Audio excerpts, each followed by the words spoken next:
Redmi 10C, deu errado, não liga e não carrega. Vou explicar aqui coisas sobre carregamento, certo? Tá aqui, ó. C de carga, certo? Tá vendo isso aqui, pessoal? Ó, tá vendo isso aqui, ó? Essa malhazinha aqui, ó, que vai pro GND. Todo CI de carga, ele tem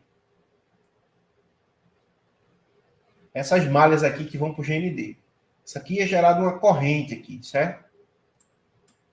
Se houver alguma resistência alterada até nessas linhas aqui de GND, esse carregamento pode parar.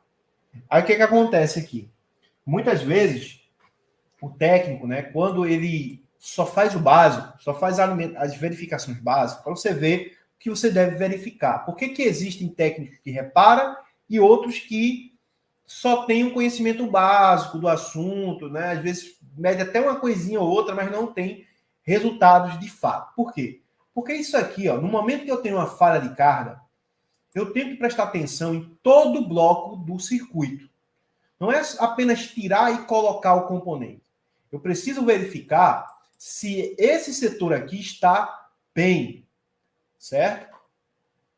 Como é que eu faço isso?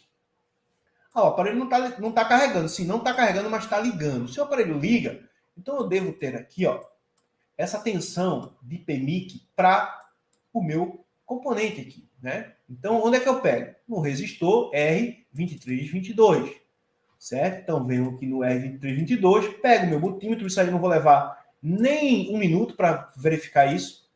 Venho aqui, tá aqui, ó, o R2322, certo? Tá aqui o componente. Então, o que eu faço? Ligo o meu aparelho, venho aqui, ó, viro a placa e faço a medição aqui em escala de tensão contínua com o meu multímetro. Ponteira preta no terra, ponteira vermelha vem aqui no componente.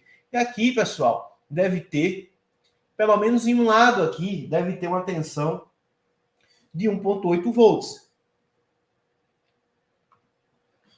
O resistor ele pode causar uma queda de tensão, então de um lado pode ter uma tensão de 1,8, do outro lado pode ter uma tensão até menor do que 1,8 volts, ok? Mas pelo menos que de um lado aí tenha essa tensão de 1,8. Então eu certifico de que Power Manage está habilitando o meu IFPMIC.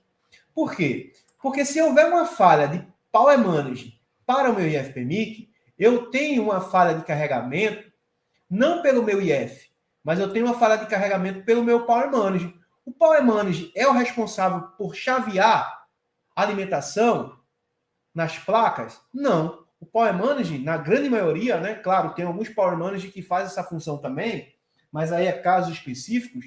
Mas o Power Manage ele vai trabalhar para, né, gerenciar frequências, gerenciar tensões e tudo mais, distribuir essas alimentações e frequências para a placa. Porém, se ele não envia uma tensão de 1,8 volts para o meu IF, tudo isso aqui ao redor pode estar ok, certo? Pode estar chegando tensão, pode estar saindo aqui tensão, tudo vai estar funcionando aqui. Porém, né, as demais funções do IF-PMIC, ou do meu CI de carga, né, do meu transistor MOSFET, não vai estar funcionando. Por quê? Porque tem uma falha de habilitação, certo? Então, aqui, ó, Start, ou seja, o IF só vai trabalhar se ele receber a tensão de Start, a tensão de Enable, né, de habilitação para o IF. Então, se PMIC vacila nessa tensão, ou se esse resistor aumenta a resistência, bloqueando a tensão para a entrada aqui no meu IF, logo eu vou ter um IF-PMIC inoperante. Vai ser por conta do meu IF-PMIC? Não. Eu vou trocar IF-PMIC uma vez, eu vou trocar IF-PMIC outra vez, eu vou trocar diversas vezes. E o que vai acontecer? O mesmo problema, porque a falha não é de IF-PMIC. Então, quando eu tenho uma falha de carga, não é apenas chegar no IFPMIC e trocar. Primeira coisa, eu tenho que verificar a malha de VBus, a malha de, no caso aí, se for um conector tipo C, verificar CC1, CC2, que são as malhas de controle de corrente, certo? Que é por essas malhas que o IFPMIC ou o CI responsável, né, vai informar que esse cabo ele está, né, trabalhando perfeitamente, é um cabo de qualidade e tudo mais, né, baseado aí no cálculo da corrente elétrica que está entrando para dentro do aparelho por isso que é controle de corrente.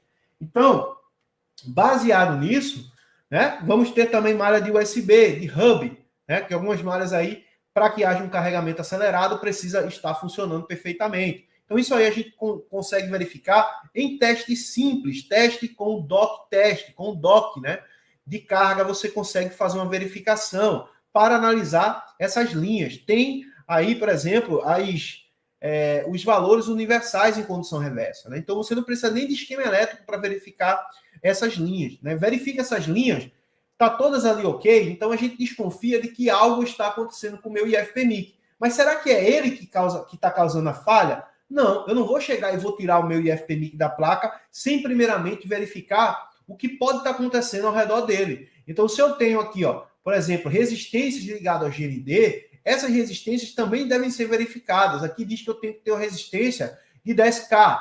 Aqui diz que eu tenho que ter uma resistência de 10K também. Aqui eu tenho uma resistência de 220 ohms, né? Ou 220 de resistência, certo? E uma corrente aqui de aproximadamente 2 amperes, né? A corrente a gente não vai medir, porém, dá para se medir aqui, por exemplo, essa resistência, ok? Porque se houver uma falha aqui, né? Mesmo sendo uma malha de GND, justamente para amaciar a corrente de saída para a GND. E o que acontece? Vamos ter falha aqui no bloco também DFTMIC, mesmo sendo malha de GND.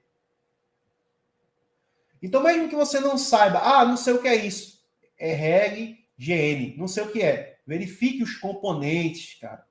Eu não preciso saber o que é a malha, mas eu preciso entender que essa malha tem que ter 10K aqui, e se não tiver 10K, essa malha está com problema. E pode ser ela que está causando a falha. Aqui me diz que devo ter 1.8 volts. Lá eu sei quem está trazendo essa malha. Aqui diz, ó, PMU, Power Management Unit, certo? Então, o próprio esquema elétrico, ele acaba sendo, né, conclusivo e detalha para vocês justamente as coisas. Não é difícil de aprender. É aquilo que eu falei para você. Se você pega uma semana e começa a estudar sobre circuitos de carga, você vai conseguir compreender muito bem quando você for analisar um outro circuito da placa, porque você já tem uma ideia de um funcionamento, do que é uma malha, do que é um nó, do que é um componente, do que é uma resistência, do como medir um capacitor, como medir um diodo TVS, um diodo Zener, né? Um diodo comum, como fazer uma verificação, por exemplo, né? De alimentação do circuito integrado.